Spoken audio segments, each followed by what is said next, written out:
এতিয়া বিভিন্ন কথা বতৰা ওলাই থাকিব আৰু উৰা বাতৰি বা বিভিন্ন ধৰণৰ বাতৰিৰ পৰা আমি দূৰত থাকিব লাগে আৰু শ্যামকানু মহন্ত অসমত আহিলেও আমি তেওঁক সোধপোছ কৰিব লাগিব, তেওঁক মাতিব লাগিব। গতিকে ই এটা আইন আৰু তদন্তৰ প্ৰক্ৰিয়াৰ মাজেৰে গোটেইটো আগবাঢ়িব।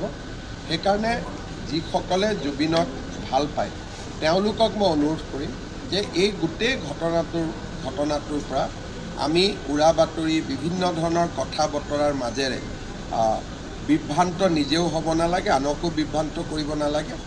অসম চৰকাৰৰ ওপৰত বিশ্বাস ৰাখক। SITয়ে ভাল কৰি তদন্ত কৰিব আৰু SIT যদি ক'ৰবাত ব্যৰ্থ হয় আমি CBIলৈকে হ'লেও পঠিয়াম। গতিকে আমাৰ দৃষ্টিভংগী স্পষ্ট যে আমি সিদিনাখন কি ঘটনা হৈছিল তাক আমি বিচাৰি উলিয়াম আৰু তাৰ ক্ষেত্ৰত আমি আপোচ নকৰোঁ। কিন্তু উৰা বাতৰি বা বিভিন্ন ধৰণৰ বিভ্ৰান্তিকৰ বাতৰিয়ে সকলোকে এক প্ৰকাৰ ব্যতিব্যস্ত কৰি ৰাখিব, আচল কথাটোত আমি যাব নোৱাৰিম।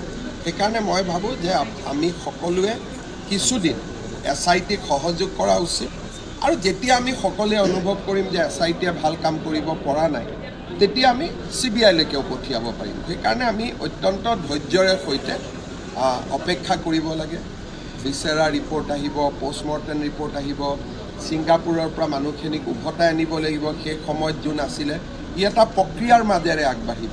কিন্তু যদি কোনোবাই কয় ইনষ্টেণ্ট জাষ্টিচ লাগিব তেতিয়াহ'লেতো কোৰ্টত আমি ফেইল হৈ যাম, কাৰণ আদালতেতো আৱেগটো নুবুজিব, আদালতে পইণ্ট টু পইণ্ট উত্তৰ বিচাৰিব। সেইকাৰণে আদালতক সন্তুষ্ট কৰিব পৰাকৈ SITয়ে কাম কৰিব লাগিব। আপোনালোক সকলোৱে চৰকাৰক সহযোগিতা কৰক। আমি সকলো জুবিন অনুৰাগী, কোনো বেছি নহয় কোনো কম নহয়। সেইকাৰণে আমাক এটা নিৰ্দিষ্ট গতিত আগবাঢ়ি যাবলৈ সহায় কৰক।